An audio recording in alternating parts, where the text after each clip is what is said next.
Inilah risalah rapat harian Syuriah PBNU yang beredar di media sosial. Risalah berisi keputusan Rais Aam dan Wakil Rais Aam PBNU yang meminta Yahya Khalil Stakuf mengundurkan diri dari jabatan Ketua Umum PBNU.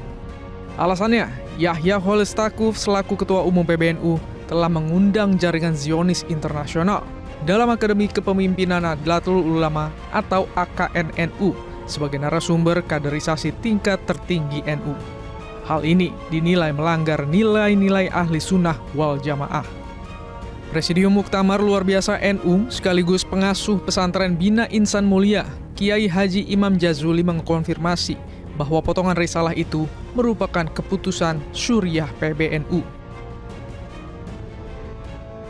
Saya kira surat yang sudah beredar yang keluar dari Rais Aam PBNU sudah kami klarifikasi kepada Dewan Syuriah dan menyatakan bahwa surat itu adalah benar dikeluarkan oleh Rais Aam PBNU. Tentu ini adalah salah satu hal yang sangat baik tentunya karena sudah beberapa lama ini di komunitas NU terjadi gejolak atas keterlibatan Gus Yahya dengan tokoh-tokoh Zionis yang internasional tadi. Ini sebetulnya sudah lama gejolaknya, bukan hanya dari mulai AKNNU, Akademi Kepemimpinan Nasional NU saja.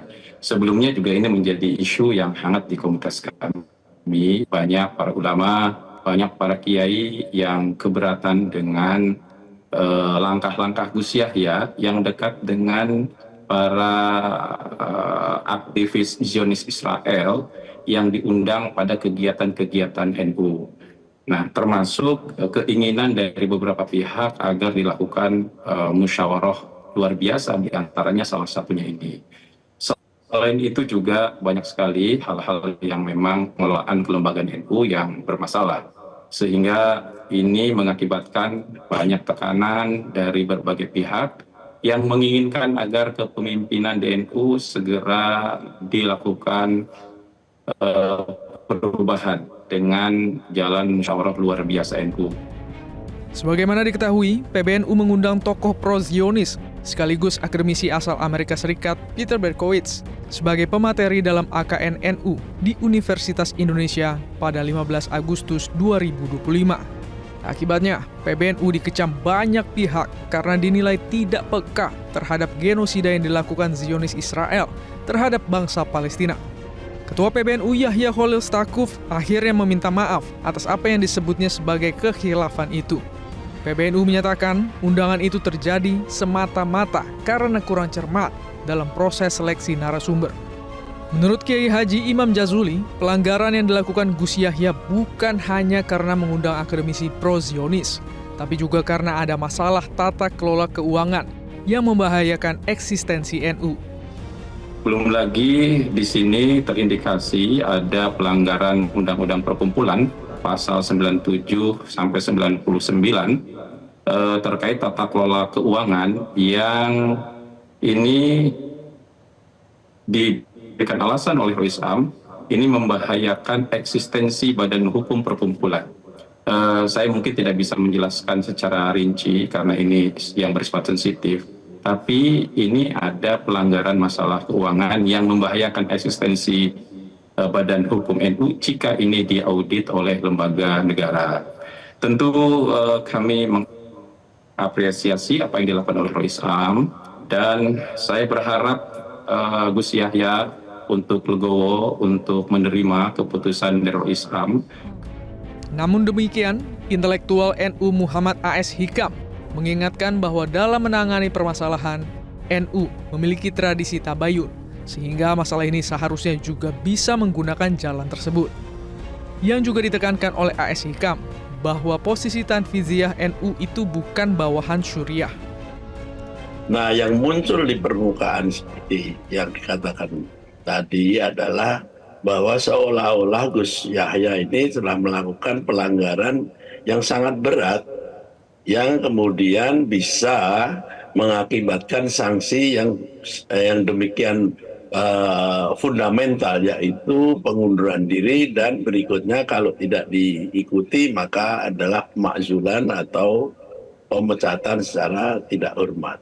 Nah, di dalam tradisi NU, hal-hal yang sudah sampai seperti ini biasanya akan melalui berbagai macam jalan, terutama jalan tabayun, jalan diskusi atau dialog dengan para masyayikh, para sesepuh, dan terutama di dalam hal ini peran dari Rois Am akan sangat penting.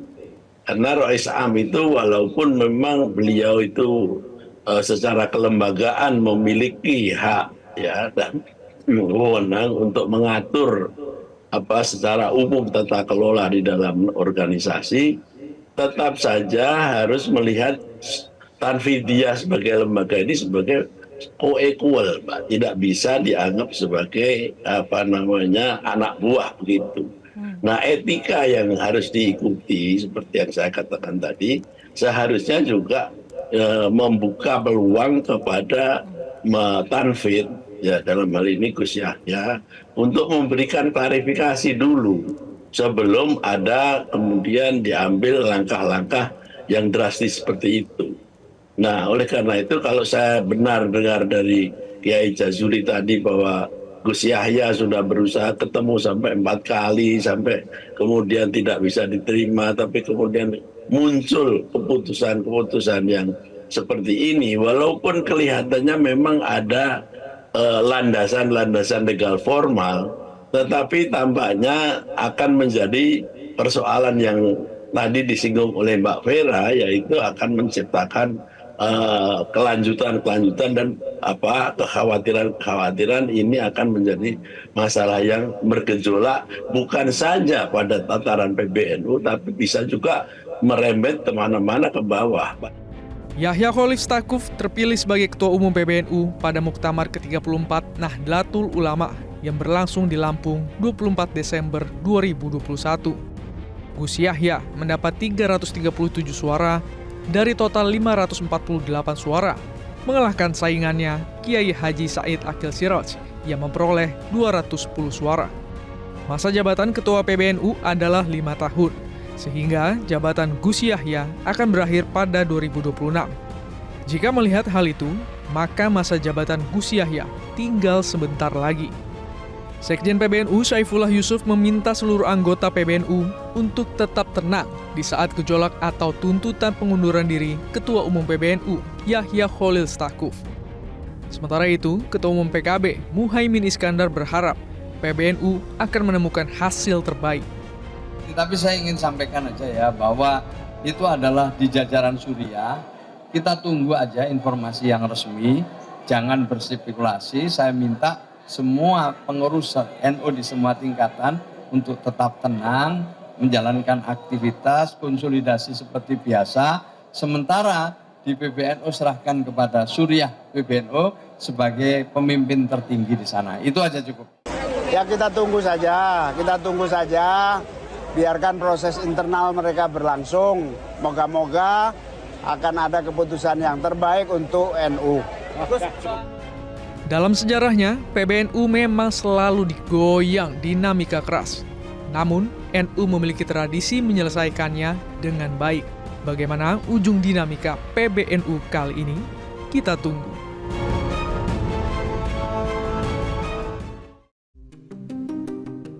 Ketua Umum Pengurus Besar Nahdlatul Ulama, Yahya Khalil Stakuf atau Gus Yahya, menegaskan tak ada niat untuk mengundurkan diri dari jabatannya. Hal itu disampaikan Gus Yahya menyusul dinamika internal di lingkungan PBNU.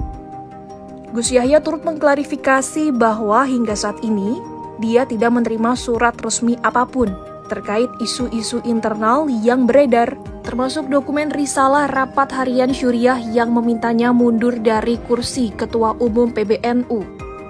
Pernyataan tersebut diungkapkan Gus Yahya setelah rapat koordinasi dengan sejumlah PWNU di Surabaya, Jawa Timur, Minggu 23 November 2025 dini hari. Dalam momen itu, ia menekankan pentingnya memverifikasi keaslian dokumen-dokumen yang beredar, termasuk dokumen risalah rapat harian Syuriah pada Kamis 20 November 2025 yang disebut meminta dirinya mundur. Gus Yahya menegaskan Syuriah PBNU tidak memiliki kewenangan untuk memberhentikan ketum dan struktur lain di dalam organisasi.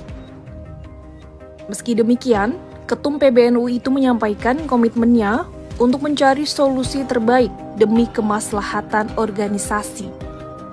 Dengan jajaran Suriah saya sudah bertemu sejumlah dan semua yang sudah saya temui menyesali karena mereka tidak mendapatkan informasi yang utuh pada mulanya. Nah, ketika saya beri penjelasan sehingga utuh, mereka menyesal. Dan insya Allah ya, mudah-mudahan dalam waktu dekat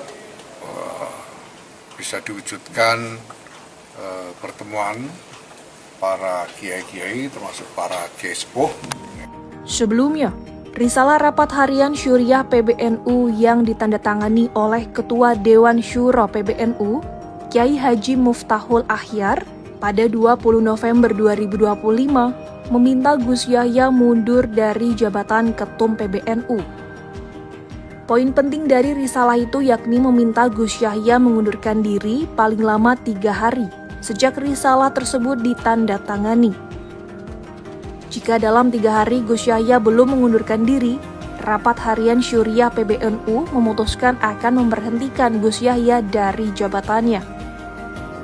Dalam risalah juga dijelaskan latar belakang alasan permintaan pengunduran diri Gus Yahya, di antaranya terkait hadirnya akademisi asal AS, Peter Berkowitz, yang selama ini dianggap tokoh jaringan Zionisme internasional sebagai narasumber dalam AKN-NU. Hal itu dianggap melanggar nilai dan ajaran NU. Alasan lainnya yakni tata kelola keuangan di PBNU mengindikasikan pelanggaran terhadap hukum syariat Islam, sehingga membahayakan eksistensi badan hukum PBNU.